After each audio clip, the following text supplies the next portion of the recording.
If you look in and tune in and really get to see where you're not really showing up at your best, or what you're hiding from, or what you're keeping from the world, then you're not giving the world the best of you. Welcome to the Earn Your Happy podcast. I'm Lori Harder, founder of The Bliss Project, 3-time fitness world champion, fitness expert, and cover model turned self-love junkie, lifestyle entrepreneur, and author. Each week, I'll bring you a guest or a thought that will help you bust through your fears, connect to your soul, and get focused and clear so you can elevate your life, business, and relationships. We don't wait until we're ready for someone to tell us we're good enough. We take what we want and we anoint ourselves. Get ready to earn, own, and unapologetically rock your happiness every single day. Are you with me? Here we go. Welcome back to the podcast. I'm so excited that you have tuned in for another episode. I'm beyond grateful for this community that we have created through really sharing our stories and connecting and just being vulnerable. And I'm so grateful to be on this journey right along with you, learning. Let me tell you, I am nodding my head and learning and having aha moments during all of these podcasts. So I'm so grateful that you are also tuned in to learn right along with me. And my beautiful guest today is Dr. Jen Esquer. She's a doctor of physical therapy and movement enthusiast. She treats patients privately in Los Angeles and has an online programs called the Mobility Method and the Optimal Body. She uses her social platforms to push educational videos on how to maintain mobility, increase strength, and prevent pain throughout the body. As a former gymnast of 9 years and a Pilates instructor for 6 years, Jen is an avid mover who dabbles in acro yoga, calisthenics, weight training, Pilates, and yoga. Her vision is to empower others to continue to move and live a pain-free, active lifestyle. And I will tell you that the more and more I learn about investing in your body, investing in mobility, and really honoring the body that you are in, the more that I have been able to view my body completely differently. And I really think that this podcast is not going to just open your eyes to how important it is to maintain mobility throughout the years. And she's going to give you some incredible tips on how to do that. But this is so much about all of the stories that we have told ourselves in our lifetime and how they get locked away in our bodies and how releasing that is going to really help you move easier throughout your life. So let's get started. Jen, I'm so excited to have you on the podcast. Thank you so much for coming on. Thanks for having me. So you are like one of my favorite people to follow on social media. But also we've gotten the opportunity to kind of like travel to a few different countries. That, I was thinking of that. Like I haven't really traveled to a few different countries with like many people. You're one of them. I was like, wow, we went to Guatemala and Greece together. That's kind of crazy. We did. It was fun. It is super fun. Like I don't know. I was just thinking of that this morning. I'm like, wow, I can't say that I've really been to 2 different countries with many people. So, so I'm really excited to have you on. And I would love for you to share a little bit about yourself for anyone who doesn't know. If you're not following her yet, I don't know how that's possible, but for those of you who don't know, I would love for you to share a little bit about just your background. Let's go all the way back so that they can get to know you, and to what brought you into what you're doing now. Yeah. Oh my goodness. I know. So I would say I've kind of always been a mover from early age. If we're going to go way far back, my parents kind of required that we be in a sport all growing up. So movement has just kind of been a part of my life. And so naturally, I kind of gravitated more toward learning anatomy and physiology and wanting to know more about the body and movement. And it led me down, kinesiology, because it's literally the study of human movement. and then finally into physical therapy. And then once this whole social platform started to grow, which was on accident, I then decided to start educating, and it became a beautiful platform where I could share, education based on the body and really teach people in a different way. And I mean, you really educate on social media? Like your posts, like I've been with you when you've been doing posts, they can take you like hours, right? I think I've gotten a little bit more efficient with it now. It I always guess just depends, if you're counting write filming, like a long caption. Hey, I get it. Some of mine take hours and it's like, hi, and that's it. Like, what am I doing? No, but really you can get an entire education on your social media, which I think is so incredibly amazing. Like, do you plan that all out? How does that work? Because number one, I love to show people, because you've taken something that's not very traditional, into the social media world, and you've made it like a really mainstream thing. Why do you think that is? Like, what caught on with that? My friend Vinny was doing it more in the educational space early on. And that's when I had just graduated physical therapy school, and I already had a social following more just through fitness. Mm-hmm. And, I went up to Canada and I was spending some time with him, and he was like, you should really start educating more toward like the body and what you know. And I was like, I don't know. I'm a new physical therapist. What do I know? And I went into this whole conversation too of like, I'm not good enough yet. I don't have the knowledge to share with people because I'm a new graduate. And why would people listen to me? But I was also stuck in this conflict of like, well, I just graduated. I don't really care about social media anymore, even though I had like 100,000 followers. It was just like, that was fun. And that was my side hobby that got me through grad school. And now I'm actually out in the world and I want to really help people in doing my passion, which is physical therapy. So he really, kind of paved the path of like, well, why don't you model what I'm already doing, which was the half anatomy photo and the half video, and talk to your audience. You have yogis following you, you have acro people following you. So talk to that community in terms of how they could start improving their body. And I was like, okay, I guess.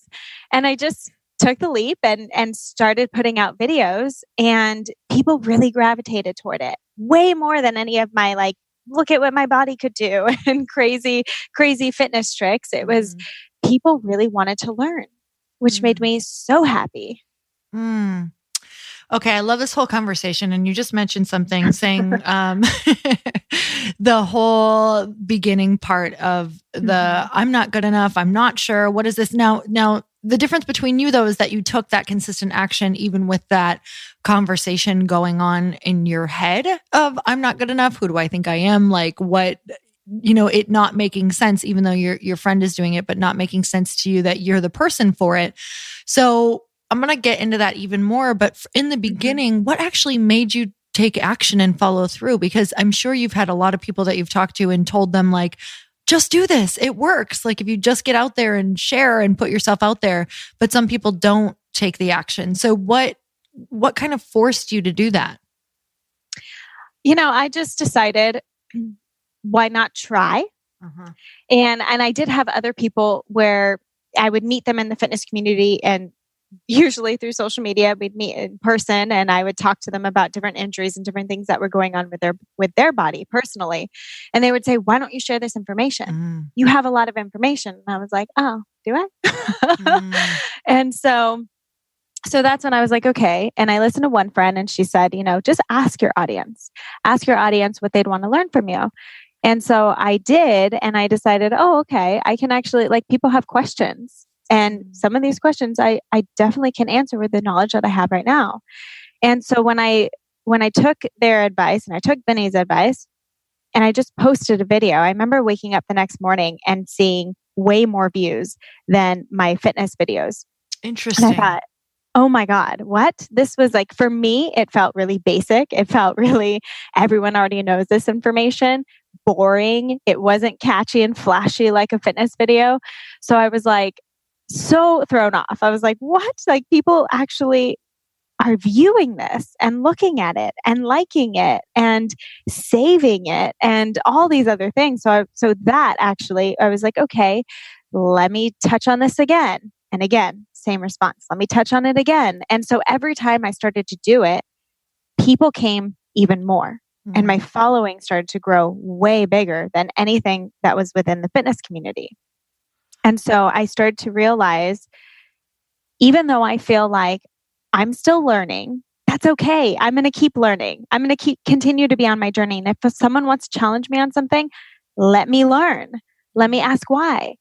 And what I started to notice too, when I really dove in and I just continued to do it, not only were people actually getting help and benefit and loving it, which motivated me to continue to do it, but I was actually connecting with a lot of the mentors and physical therapists and chiropractors that I actually looked up to. So rather than being judged, I was actually creating connection and friendships with these mentors that I looked up to and I was so afraid of, coming into this space in that way. So it only helped in so many beautiful ways, which was absolutely incredible. I always think of that. Like some of the biggest blessings in my life have come from the most unexpected places where I'm like, okay, I'll try that. Like podcasting. It's that same exact idea. I'm like, really? You're really liking this? Like, and it's your zone of genius. Like when you follow, it's so crazy because this is like your zone of genius. Like you love to move and you're great at teaching people. And it's like, is that too easy? Can't I overcomplicate this? Yeah, exactly. Exactly. And then it became a great way to not only further connect me with other professionals and fitness, but it also, I allowed permission for other people because I would have people reaching out to me and saying, well, I know that I can educate and I can share my knowledge, but what if I put everything out there? Then they won't need me anymore. And I said, no, it's actually the other way around.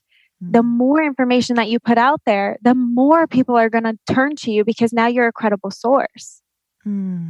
That's so interesting because that theory really works in, I would say, just about everything. Because I used to feel that way about fitness. Like I used to be like, oh my God, if I put all of these free videos out there, they're not going to buy my monthly membership. And it was completely opposite. Like they wanted more of, it's almost like they wanted the inner circle of not having, what wasn't accessible to everybody. Like they love the free stuff, which brought them in for like the inner circle stuff, which is just so backwards of the old mentality of like, don't tell them what you're doing. Don't show them everything. Don't let them know what's going on in your program. So you've really helped a lot of other people and given them permission to kind of step out. How has that impacted you? Like the more people that you help, how does it impact your business and life? Oh my God, it's everything. And I know now I will sit down. So if there are any physical therapists, can't talk, physical therapy students or anyone else who reaches out to me, I really take the time to sit down with them and talk with them. And I know like reaching out and asking for support and asking for help is a big thing. Like at least for me, I knew I had a really hard time doing that. And once I did start to do that and I realized, people want to help. People are open to giving and receiving in that way. Even I remember when I asked you and I was like, well, I want to launch this program and I have no idea what I'm doing. Any chance you'd be able to sit down with me? And you did. And that was eye-opening for me to realize that someone would actually take out their time to offer help and offer assistance. And so I just always want to give it back now. Well, if someone gave it to me, I only want to give it back and I want to help everyone. And like when we truly understand and grasp this idea of abundance and that there's enough room for everyone, you just end up connecting together. And you're able to help each other grow because if we can help each other grow, then we help everyone else in the long term anyways. And our whole purpose is to be able to spread the message and help people even more. So why not come together to be able to do that together? And so it's always just been this this pull to help other people and to gravitate myself around people who want to help others as well. And so it's been this amazing community that's just opened up even more the more that I continued to step into it. Oh my God, I love hearing that. And I think the most exciting thing is when people take it and run with it. Like I'm sure that now you've helped people who've taken it and ran with it. And you're like, it's the best gift in the world to you. People want to help people if the people are willing to help themselves. They want to help the people who are most willing to help themselves, because don't get me wrong, there's that whole group of people who, like you can actually feel it energetically in how they ask as well, that they're actually cutting and pasting like the same question and not listening to any of the answers. So you have to be somebody who, like, if you want the help, you gotta like show up and run with it. And oh my God, I knew everything we were talking about. I'm like, this is gonna explode. So you were like, I'm ready and I'm doing it, even though I'm scared. Okay, here we go. Got it. Basically. Those are the people that you're just like, yes, because that's how I was helped. Like, I had friends who sat down with me and they're like, Jill Coleman was one of them who, do you know who Jill Coleman is? Yeah. Okay. She literally sat down and was like, here's the deal. Here's how I do these challenges. You can literally take this whole thing. I was like, are you kidding me right now? Like that. Are you really doing, like, are you sure? Do you want to sign something that says this is okay that you're sharing this? And she was like, no, like, that's just what she believed, like that her life is going to be exponentially better if she helps me. And to this day, her and I go back and forth. Like, if she asks me for anything, I'm there, and vice versa. And that is such a powerful thing to create. And we're all creating these little webs that, like, they catch you when you fall or when you need them. So I love that advice, just like that mindset of abundance. So I know that you and I kind of struggle with the same thing, which is awesome and crazy to me, because I think a lot of people can look at you from the outside and just be like, oh my God, this girl can do everything. She's got this huge following. Like, everybody must love her, and she's so helpful, and she's smart, and she's knowledgeable, and she's beautiful. And they don't maybe know that you struggle with, like, putting yourself out there even more, speaking up when you want to. I know that you've shared a few things with me, but would you share some of the things that over the past couple of years you would say from the person that you were? When did I meet you? 2-3 years ago, maybe longer. 3? Yeah. I don't know. Yeah. Maybe holy crap. Almost 4 years ago, maybe. What? Okay, let's go back. Like, to I don't know, who was I 4 years ago? Oh my God. I was a completely different person. Like, I was a mess, but I loved that mess. She was great, but now it's great where I'm at now. So what would you say you were struggling with 4 years ago the most, first of all? Oh my goodness. And where were you at? Like, just kind of for people who are on this journey right now, like, where were you at, and what was the main thing that was consuming you in your head that felt like a block for you? Honestly, me. I was stuck in my head, not voicing what I really wanted to share or how I wanted to share it. And I wasn't allowing myself to ask and put myself out there. I was afraid of judgment. I was afraid of not being good enough. I was afraid I'm not good enough. There's so much, I would say, fear that held me back. Like, even coming and being around people who were putting themselves out there and doing the thing, even though I had a social following, I didn't feel the credibility and the energy yet. I was a doctor of physical therapy. I've done the work. I've gone to school, and yet I'm still questioning whether I could be out there and sending my message. And so, I mean, there's been lots of shifts, a lot of crazy things that have happened since I've met you. A lot. Like, I mean, I feel like just even every single year is such a different year for everyone, especially if you are really putting yourself out there and stepping into growth and dealing with whatever's going on in life. Yeah. So I know that ALA was a big thing for you. Would you explain what that is? Just because I feel like some people don't realize that there's some really pivotal moments in life that can really shift you. I know for me it was oh my God, why can't I think like Landmark and some different Tony Robbins events and things like that. But I know that was a huge shifting year for you throughout ALA. Would you just explain what that is and kind of why you did it and what you experienced? Yeah. So ALA, Ascension Leadership Academy in San Diego, is a personal development program. And my theory on personal development programs at the time before was that I hated the language of, well, does it serve me? And is this for me? And it felt very selfish. And that was my resistance to wanting to do it. Besides, even like I grew up in a very, very great household. My parents are still together. Everyone is amazing. Highest morals, high integrity. Like I feel like I grew up in this beautiful little bubble. And so why would I need to go do personal development work? I'm great. I'm good. It's like Chris. That is so much like Chris Harder. Okay, I love this. So for me, I had a lot of resistance. I also grew up in a family that was very close, very connected, very much focused on each other.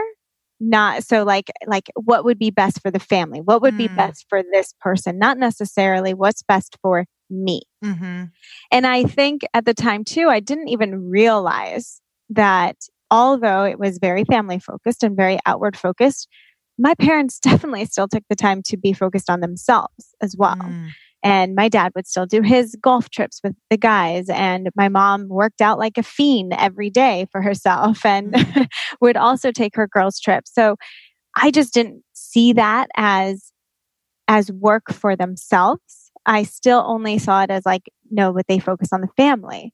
And so stepping into personal development was hard for me. It was hard for me to wrap my head around. And I felt like I didn't want to. I was resistant to wanting to get sucked into this me mindset because I had a misconception of what that meant, which really, it's not about a selfish thing. It's really more about how can I be better for me so that I can be better for others.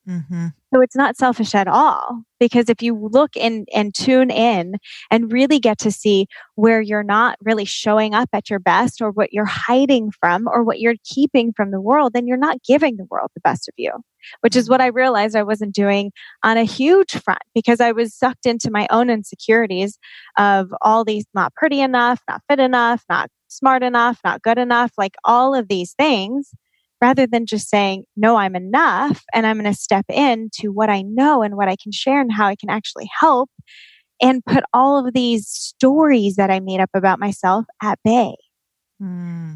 So really being able to do the work through Ascension Leadership Academy really helped to open me up and be able to see so much. I mean, I went in initially thinking, playing the comparison game and the judgment, like, oh, well, I didn't grow up like that, so I shouldn't be here. And not really realizing there's no judgment. We all put on our own scars and our own stories and our own things. It doesn't have to look a certain way. It might not be that I was molested, or, my parents grew up in like poverty, but it doesn't have to be this. There's no comparison of story. Everyone deserves their own story. Everyone deserves their own journey through their stories and discovering what they made up about themselves based on those stories and working through it. And that's it. And so once I realized, and I increased my awareness of all of this stuff, of like, oh my gosh, I'm actually feeding into my insecurities, and I'm giving permission for other people to feed into their insecurities and stay hidden and stay small, and not be able to share my gifts with the world, and not be able to help people the more that I know that I can help. It was robbing the world by keeping hidden in myself. Oh, there's so many things there. I love that you talked about the comparison of stories, because, oh my gosh, this is like one of the biggest things that I hear is, if it's not that your story is so traumatic it's holding you back, it's that you don't have a story and that's holding you back. Like there's like no in between. Either someone's like, oh my God, my life has been so traumatic and this is why I can't do it, or I don't have a story and this is why I can't do it. I'm like, oh my gosh, like do we not see that we're just stuck in the story of, our story. So that can be one of the most powerful things to see is sometimes like I've even had Chris be like, I don't have like this traumatic story to share. And I'm like, okay, that's a story in and of itself. And that's also important to share because there's a lot of people who feel that way. Exactly. Exactly. I mean, I was feeling that way where it was like, well, I grew up having to be in a sport and we wakeboarded every summer, we snowboarded every winter, and my family went on family walks and we were an active family. Like I don't have from not working out and overweight to this overcome story. I don't have the pain to purpose. And is that bad? And I would see that. I would see other speakers coming up there and like some tragic thing happened and it flipped their world. And suddenly I'm like, so I don't get to tell my story because it's not as traumatic. And that's a thing, especially in the personal development world. And I think it's important for everybody to hear there's no comparison of a story. Yeah, exactly. And to be honest, like I've come to this point in my life to realize that trauma up to whatever you've experienced in your life is still, if you've experienced a 10 of trauma and it's a car accident compared to the experience of a 10 of trauma of being kidnapped or abused, it's like you've still reached a level 10 for your life. So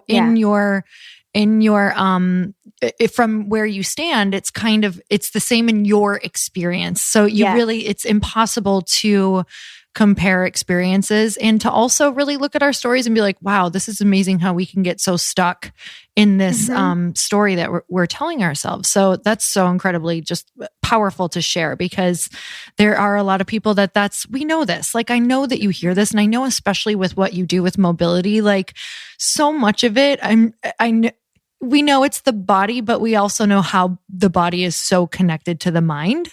So for you, what do you find when you're working with people, or maybe when you even worked in your own body and your own experience? Were there things that you mentally had to move through, the mobility helped you move through it? Like actually moving your body helped you move through the mental things that were going on in your life? Well, movement in general can just be really powerful and rest. And I think that's where people don't get to really tap into is listening to what your body needs, being compassionate for what your body needs, and being okay with that. It doesn't always have to be an intense workout. I think it's great if you can get there and you can go and push your body and sweat, and everything that you feel out of that is amazing. And resting and being still is also healing. And also amazing. So I think it's also just allowing your body to go into whatever it is that it needs to and being compassionate in where it's at. And that's really been like the most powerful thing for me, and being able to say and acknowledge what you have, because we do it a lot in life, and gratitude has been, overflowing in conversation, which I love, and being able to appreciate and being gratitude for what we have. But also we get to be appreciative and gratitude for what we have in our bodies, because so often we forget about what we have until we don't have it. Like all of a sudden you throw out your back and you can't bend over and you're like, oh my God. Oh yeah. Or you roll an ankle and you can't walk as well. And you're like, oh my gosh, I can't walk. I can't even use my foot the way I used to. Or whatever it may be. We don't acknowledge these things about our body until it's gone. Oh my God. I'm right there. I fell snowboarding on my shoulder and I'm like, oh my God, what's wrong? Because you don't realize it. And then it's just I'm in such gratitude right now for my body, because when something's not working, you don't realize like this is really, it affects your whole life. Like it literally affects me mentally right now, when you can't move the way that you want. Oh yeah. Because especially you're used to working out hard and using your body however you want to. So when it comes to a traumatic experience, and getting injured and having pain can be a traumatic experience, which is okay to accept as well. It's hard to then be able to be like, oh wait, but I can't be this person that I'm supposed to be. God, our identities are so attached to it. It's crazy. So that brings me to my question of the resting is so important. And this has been a season of my life. I'll tell you, like a year of understanding how important rest is, because I've if I don't, my body's it's starting to take me down. Like, it's like, you're going to rest or we're going to make you sick. You're going to rest or you're going to throw something out. You're going to rest or, you're going to get hurt easier. And I'm getting these messages really clearly. And I'm also watching just detachment from identity. So for people who, and I'm wondering if you deal with this a lot, because for people who need to rest, and when you tell them that, especially if their identity is really attached to working out hard or their career is attached to it, is there something that can help people when they feel the fear that comes up around resting? And I can imagine, I don't know if you can list some of the fears around what they think is going to happen when they rest, and how do you help them detach from that? Yeah. So being able to come back into our body and have compassion and slow down your body is only going to help you. And I think a lot of the fear that comes with that is why we're pushing our body so hard, because it's based on an external validation of aesthetics or anything else. But that's not internally going to drive you anywhere. And it might not even get you the results you're looking for. A lot of people I hear all the time, it's like, I'm working out so much and yet nothing is happening and I'm not losing weight, I'm plateauing or whatever it may be. And a lot of that has to do with you're not giving compassion to yourself in order for your body to even drop down and be able to process what you want it to process. And if we're always running at such a high rate and we're always in this, what's called your sympathetic nervous system, where it's go, go, go all the time, you also have higher cortisol levels. You're going to be more stressed out. It's going to be way harder for you to drop weight. And a lot of men, they hold on to belly fat or any other kind of weight that's kind of hanging onto your body because you're in this stressful high state of mind all the time, and you're not allowing yourself to drop back into this parasympathetic. And when we don't allow ourselves to drop into that parasympathetic rest and relaxation state, which is also your digestion state, our body is going to be able to process so much better in that other state. So rest is necessary for clarity. It's necessary for our bodies to be able to increase strength, to be able to be mobile again. So many people, it's like, well, I stretch my hamstrings all day long and nothing ever happens. And it's like, well, are you breathing? like really breathing and really listening to yourself breathe and being calm with it. Because if we're never getting back into that parasympathetic and we're always staying in that sympathetic, everything is going to be harder. So so this makes so much sense, because when you're working with people, can you share what like a typical maybe session for somebody who comes in looks like? And when I say that, I think what I'm trying to get to is like, when you work with someone, you can't really move their body if their mind is like tense or they're not breathing. So what are some of the things you do to kind of get them into that state? First thing that we do is we work on the breath. And it's something so easy. Anyone listening to this podcast right now can do it for themselves and just start to tune in and start to see what is happening with the body. A lot of times I will tell my clients to do this like 5 to 10 minutes before they go to bed at night, because it's so easy. You're already laying down, you're relaxed. And for so many people, especially insomniacs, it knocks them out right away. And so just being able to take your hands, for a very rudimentary level, just starting with hands on one hand on the chest, one hand on the belly. And not that you're going to completely quiet the chest hand, because it's still going to move. Your ribs still expand when you breathe.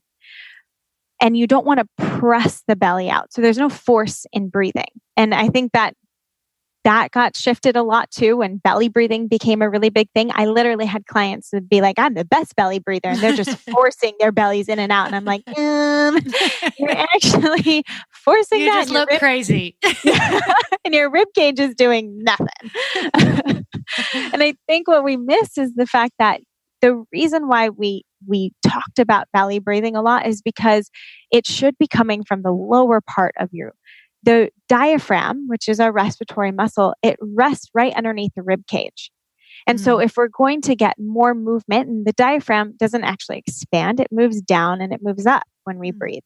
And so in order for it to have the space to move up and down, we have to get that lower part of that rib cage to expand. And so whenever and it's interesting, when we think take a deep breath, we automatically breathe up and into our chest and into our shoulders. And we usually suck in the belly. But that's actually so counterintuitive to what your body actually needs to get back into a restful state. Like it honestly, ALA would do this all the time too. They'd be like, take a deep breath. And I'd look around and I'd be like, stop breathing like that. Let me use my voice. Hold on.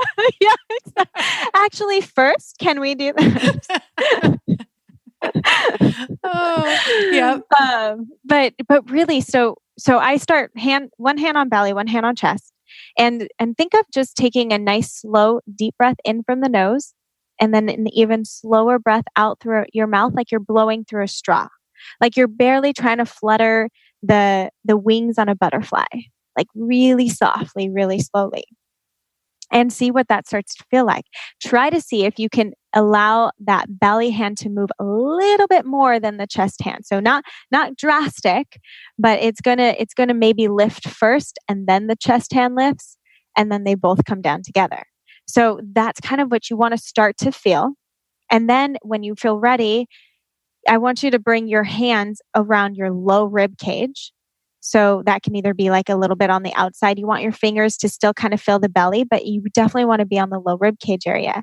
And then again, just taking a breath in, and you can even squeeze the rib cage a little bit as you breathe out so that you feel where the expansion should be into your hands on the breath in. And that allows you to give feedback to your body as to where you should be breathing into. So now it's not a forceful thing, and it's not a forcing the belly out or lifting in the chest, but it's a whole rib cage expansion, which means you're gonna expand front, back, side, and to the other side. So it's this whole 360 pattern. And that alone, I've had clients cry on the table when we tap into breath because all of a sudden pain is gone. I've had so many crying incidences where they're like, I don't even know why I'm crying right now. Like, because you actually allowed yourself back into your body. You allowed yourself to calm down. And compassion is where we don't want to go when we have pain. I don't have time for pain. Why do I have pain? Why is it here? Get it out, mask it, cover it, whatever we can do to make this go away. And we automatically get into this. And think about all those words. It's like we're constantly already in a heightened state of like frantic energy of like, I need to get this out. And that's only more tension. So when we can actually have compassion and say, okay, I feel you pain. That's not bad, because if I don't feel pain, that's bad. If you're not having any awareness and that important signal in your body that you have pain, then we don't know what to listen to. So your body is just talking to you and it's just letting you know something is happening, and it's not bad. It's just something to start to breathe into and start to increase our whole awareness of our body to see where can that pain actually be coming from. Because typically where you're feeling the pain is not where the problem is. Okay, I want to know more about that. I'm just sitting over here with both hands up because I had Aaron from the Align podcast, which we actually talked about you that day and how amazing you are. He had done like a little mini session before his podcast on my arm, but I think it was a different injury. Okay. But anyway, I started crying, and I was partially mortified, partially fine with it. I do a lot of self-work. I know this crap can come up, but I was like, oh my God, where is this coming from? So when you said that, like, you can just start crying on the table. Like, I feel like part of it was because I wasn't slowing down or having compassion for myself, and I wasn't allowing other people to support me at the time. Like, even just, I noticed that I can go in and out of that. And it was like even the recognition of somebody supporting me around an injury. Isn't that interesting? So crazy. 100%. And I really feel like my gift in person, especially, is that I allow people to have compassion. Yes. Because I'm going to come to you and I'm going to validate your pain. I'm not going to say it's bad, it's high, it's not there. It's there. And that's okay. And then I'm going to allow you to have compassion for it. I know that you have helped Chris so much. Like, he's always like, when he he's in pain again. He's like, I got to do my Jen stuff. All right. Do your Jen stuff right now. So you're always in our household. So when you were talking about the pain, where the pain is typically not where it's coming from. Can you expand? Yeah. I mean, if we want to just step back and look at a very basic level, and there's a joint by joint model, and it says, where things should be a little bit more stable and where things should be a little bit more mobile. Now, granted, if we look at the whole scheme of things, you should have mobility and stability all throughout the body. But we're just going to look at it at a very basic standpoint. So if we go down the body, neck should be more stable, upper back and shoulders should be more mobile, low back more stable, hips more mobile, knees more stable, ankles more mobile, feet more stable. Now, the areas that people typically complain of more pain are probably the areas of more stability: neck, back, knees, and feet. Now, if we look at what's happening above or below that area, that's where we tend to forget. We say, okay, my neck, back, knees, and feet need to be addressed, and they're the areas of more stability. So I just need to strengthen right there, right then. I mean, so many times there's people who have back injuries and they're like, what back exercises do I need to do? But really, what if we took a look below and above that area? And what if the areas that need more mobility were not being addressed? And the back was actually taking on too much pressure because of that. So that's where I say, we get to take a step back, assess the entire body and say, actually, do you have the mobility that you need above and below that area? Or are you putting extra tension and extra stress in an area that needs a little bit more stability and more support? So really being able to, I think the importance of working with someone, especially if you have an injury that's over and over and over again, showing up, it can get confusing, and it can also get really, you can go back to what you were doing and continue to have the same thing and not understanding why, because you're an athletic person and you're doing all the right things. But sometimes it can just be that you're missing a certain area. Totally. And typically, this is what it is for all areas of our life. We're neglecting something we're not paying attention to.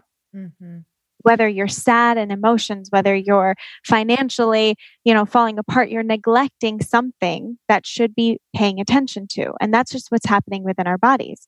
If something is screaming at you time and time again, and all you're doing is covering up the symptoms, all you're doing is putting an electrical stimulation unit, rubbing some oil on it, putting some heat on it, ice on it, going to get a massage, doing things that are all passive, meaning something is going to fix this. I'm not going to fix it. But really, our body requires active movement into it in order for it to change. Just like our business requires active motion in order for it to change. Anything requires active motion in order for it to change. Why do we treat our bodies any differently? There's no external force that's going to fix it. There's no external person that's going to fix it. You fix it. Oh man. I just want to not only have this for me, but I send this out to certain family members.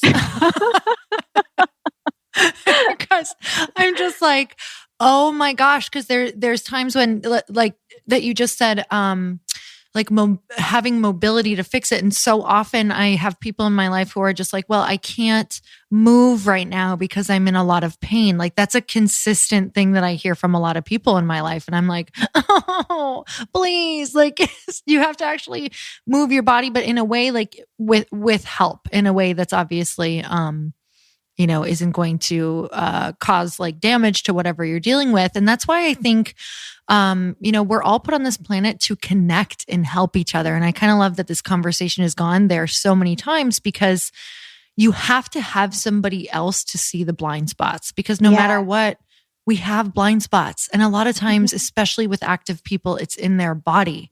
So to have somebody that you go to for help to say something's not right here, that's why you have to seek out and you have to ask, right? Yeah, totally.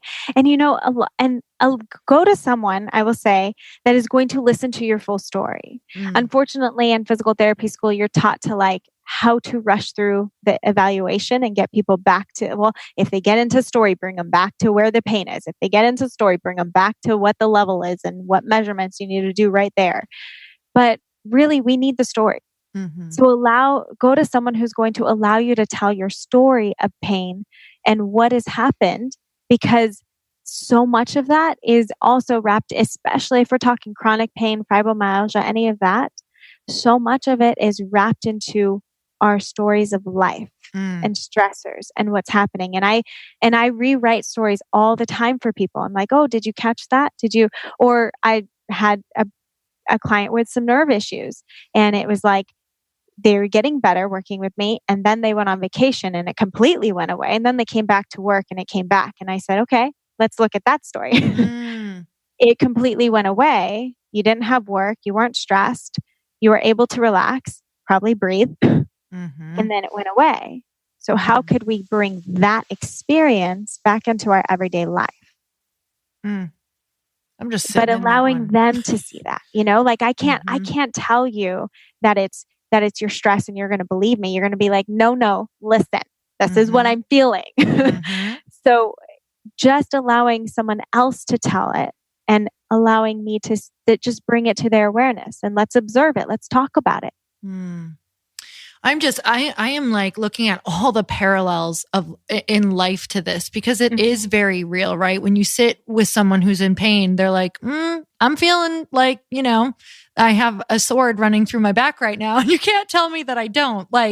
And I get that. I've been there. Like I can really run this parallel in my life to like when randomly out of the blue, I'm like, what are these panic attacks doing back? And someone's like, you're fine. Don't worry about it. That's, don't think about it. And you're like, I'm not thinking about it, but they're here. And then looking at like, well, what's going on in my life that could potentially be setting this off or causing this? And it's like, that's the only thing I look at now, because you can't, I've learned that ignoring it doesn't make it go away. Having someone tell you that you shouldn't be anxious surely doesn't make it go away. No, definitely just not. Turns you into a psychopath. But like recognizing it and then really looking at the root, with no judgment. And I think that's the power of everything you're saying is it's like, let's hold hands and let's look at it and be like, that's okay. Like we see that, but what could change it? And I think that's a journey of everything. I mean, like you said, it's all parallel, right? Even if I'm going through like an emotional, thing, I don't gravitate toward the people who are like, you'll be fine. Like it's going to go on. I gravitate toward the people who are open and allowing space for whatever emotion might be there. Man, whenever I try to avoid it, it's like, it's going to come back with a vengeance. Oh, it will come back. So allow yourself to be also around people who are going to be supportive along your journey of opening up space. Because as much as we want to say you're going to be fine and everything's going to move forward, we know that. But sometimes, you don't know that in pain. I have so many people who are like, is this what I live with now? Is this my life? And I say, I don't know. Let's see. I can't guarantee anything. I want to say no, but let's see. Let's see how we're going to attack this journey together. And I really allow people to know I'm not fixing you. I'm on the journey with you. And that's why I created programs that I did, because it is a journey. It's a constant journey. I don't believe in a 12 steps back to mobility or, the one back pain fix that you need, because there's not one thing. There's never one thing. And that's like my one message that I'm pushing out all the time on, I get constant DMs. I get MRIs, I get x-rays, I get diagnoses, pain, everything. Understand that all of those things are symptoms. Your diagnosis confirms your symptom. Your MRI confirms your symptom. Your x-ray confirms your symptom. But none of that is telling me what the actual problem is. And without being able to assess you and gain awareness of what your body is at and where you are mentally as well, I won't be able to help you. So that's why I created programs where people can then dive in and assess themselves and gain more awareness themselves of what's happening in their bodies. Man, I just through different through things during the years, so much of what you're saying is just it's it's like, I think we all know it. I mean, we have so much inner wisdom that we just, especially if you're an athlete, you muscle through. It's just amazing how the body is going to make you listen. Mm-hmm. And when we're not listening, we can find plenty of proof and evidence to support that it's just a pull from this thing that I was doing. When if you really look, you're like, oh, this is much deeper. Like something else is trying to come through and speak to you. And also, I think so much of the body is asking you to take care of yourself. Yeah. If we really took care of our bodies, we would be so much more mentally just feel so much better mentally if we were actually like, what does the body really actually need? Which is just so interesting. And we'd be able to come up with our own diet plans, our own movement plans, because what we get stuck on is what external validation we need from other people rather than the listening of ourselves. And I say this all the time too, is like, we take the time to listen to another individual and we say, you're worth listening to. But we don't take the time to say you're worth listening to your own body.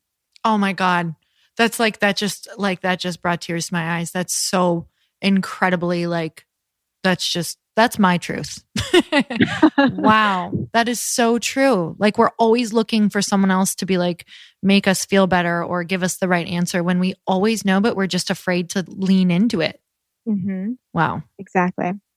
So what do you want people to know? Like, what is something that you want people to know about the body or about life or about anything that's coming up for you right now that you wish more people knew about? I wish people just took the time to tune in a little bit more, because this is our one body that we get to live with all day long, every single day. And it's going to push us forward. And if we want to continue to play with grandchildren, we want to continue to live and explore this beautiful world that we live in, we have to explore what's happening inside first. And so just allowing people back into that. And it's not an hour a day. I don't have time for an hour a day. I have time for a quick 30-minute HIIT workout and some mobility all randomly dispersed throughout my day. That's really what I do. And that's why I've created programs that give you that same ability to tap into, where it's like the mobility method, if you choose to dive into that, has a whole self-assessment.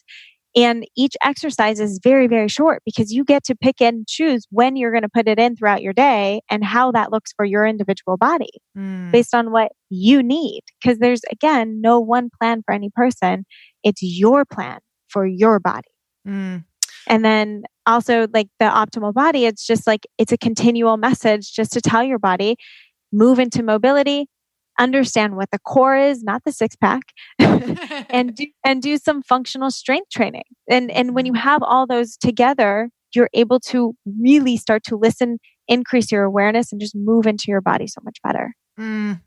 I love what you do, because there's probably not been, so many people that I know and so many people that we either have worked with, like at one point they've either been injured or they have something coming up in their body where we've been like, go look at her stuff or refer you to them, because truly it has to be holistic like that. Like it has to be the entire picture. And I know that's what you really deal with in giving that person space as well. So I'm so grateful for all that you do.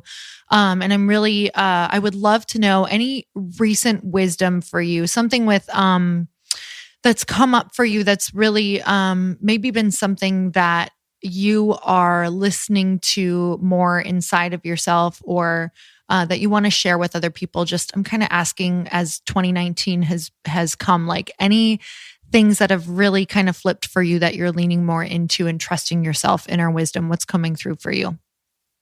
Just that, what you just said, trusting your inner wisdom. I think for a long time, I want to always come from understanding and compassion and acceptance. And I need to grow more. I need to understand more, when really I know in my heart and in my intuition has been screaming at me for a long time. I wasn't listening though. And so really stepping into my intuition knows, and you can trust your own self. You can trust yourself, which I think is so powerful.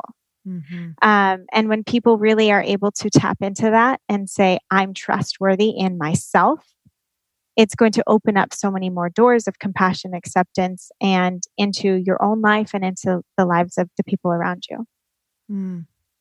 Well, we can just all go get that tattooed down our arm. Amen. Like that is the theme. Like it just has been the theme, and it's been so freeing. And it's thank you for sharing that, because it's also helping me trust my intuition. And it's just been, I think that's the most powerful thing that we can do, because we're connected to something so much greater than us. So when we trust ourselves, it's that Wayne Dyer quote, like I'm obsessed with. It's when we trust ourselves, we trust the very thing that created us. So it's like, of course, it's so beautiful. So where can we find you? Where can we follow you? Where can we get on your programs? So Doc Jen Fit in all the places. And really, I'm most active on Instagram. I'm going to start YouTubing a little bit more so people can get a little bit more interaction with me. So I'm excited for that. And I do have a free challenge I'm going to offer your listeners if they want to start exploring what that looks like in their body.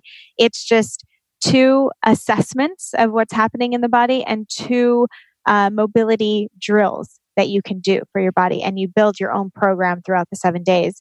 So it's completely free. It's docgenfit.com/challenge, and you can access that at any time. I will put that all in the show notes. And you guys definitely, if you're having any issues or you're like a super active person and you think you're fine right now, just go and do that. Because that was me for a really long time. And now I'm like, okay, I got it. Okay, I've got the message. But taking care of yourself before things happen is like the most powerful thing you can possibly do for yourself. And Jen, I loved this. I don't know where the hour went. Like, what's going on? I know. Went quick. I know. This could be like, we could take this down like the mental part. We could take this down the self-development journey. I could take this down the physical part, because it's also intertwined. And that's why I love talking to you. So thank you so much for what you do, because even if people have not been on your programs, you've benefited people. Your Instagram is just like this wealth of knowledge. So I'm grateful for you for how you show up in the world. I can't wait for you to even step into more of your bigness. And I know that's coming even more. So I can't wait to be on that journey with you. Thank you, love. Have the most amazing day, everyone. And I'm so grateful for you. And until next time, earn your happy. Bye-bye. Thank you guys so much for spending this time with me on the Earn Your Happy podcast. I am so glad that you stopped by. If you could take 1 second to share this episode with someone you think would love it, that would be absolutely amazing, and we would be forever grateful. Also, please leave us a review if you feel so moved by going to iTunes and leaving us an honest thought, an honest comment. Tell us what you think. Tell us what you want to hear more of. It would really help us out on our journey to helping thousands and thousands of people. Until then, don't forget to earn your happy. Thanks again, guys. Bye-bye.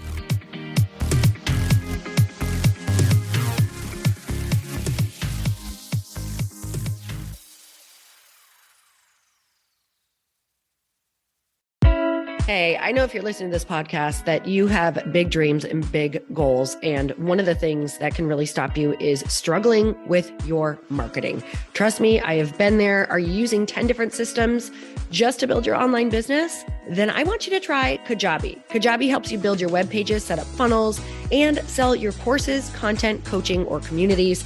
You've been hearing me talk a lot about funnels on this podcast and the importance of your email list. You can get a free trial at kajabi.com. That's Kajabi.com. I've talked about Kajabi before, but here's something that's super cool and new. They just rolled out an AI assistant for creating your online course curriculum. And this means you just type in a topic that you want to create on a course or webinar, and bam, it just generates a sample outline for you. It takes a ton of the hard work away. Of course, you're going to customize it to be your own, but this really helps you get over the struggle of how in the world to start, which is where most people stop. If you're like me, starting is always the hardest part, and that's what makes Kajabi so popular. They've made it easier for creators to build web pages, build courses, build coaching programs, build membership sites, build checkout pages, and build email funnels. So if you're struggling with any of those, you got to go check it out. Go to kajabi.com Kajabi.com. Kajabi was really the first all-in-one system and is trusted by over 100,000 creators. I think that's good enough for me. Also has influencers and marketers who use this. And now their smart AI platform makes it easy to take what you know and turn it into an online course and business. Go start building with a free trial at Kajabi.com. That's Kajabi.com.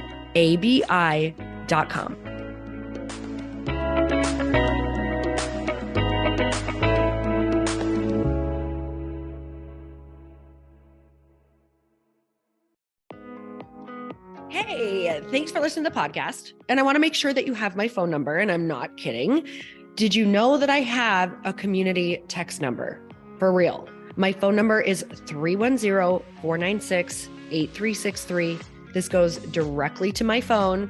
All you have to do is text the word daily to 310-496-8363. And I literally text you every single day, Monday through Friday. I actually just got done 30 seconds ago texting a bunch of people back, and I talk to you all of the time. You guys, people always ask me how I got my community text number and how it works. Well, all you have to do is you can just go to community.com and get your own. Community makes it easy to get a phone number that you can use to build your audience using text. People just text you at your number and they're added to your group. Then you can text them out audios, video links, anything you want. You guys, I text out happy birthday videos. I love to send podcast links, thoughts about life, book recommendations, different events that I'm doing in the local area. Texting gets me out of the noise of social media and directly into your hand. And now you can start texting your people too.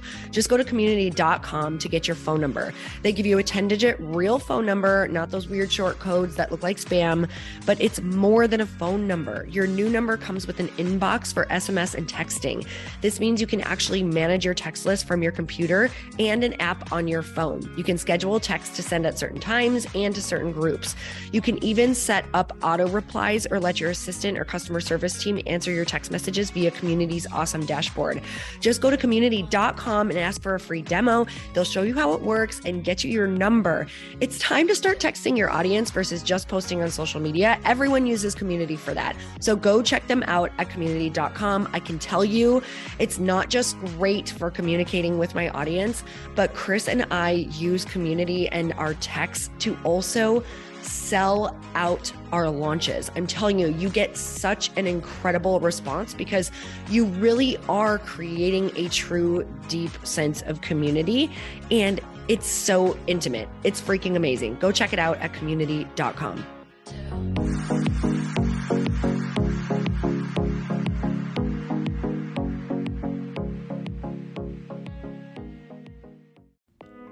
Hey y'all, I'm so excited to share with you, Earn Your Happy is now part of Growth Day Podcast Network. A bunch of us are coming together to bring more growth to the world and support shows and brands that we truly believe in.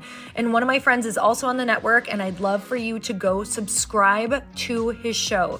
You guys, Trent Shelton has the most incredible podcast. It's called Straight Up with Trent Shelton, and it's going to remind you that you are built for this. I have heard Trent speak in person multiple times. I've listened to his podcast a ton. He's coming on the show and I literally cannot wait because this man just spits straight fire. It is like truth that goes to your core and makes you take action right away. If you want one of those podcasts that when you're just out on a walk, you can't help but want to start running and run through a wall in your life, this is the show to go listen to. So you guys make sure that you go subscribe to the show Straight Up with Trent Shelton. You're going to love it.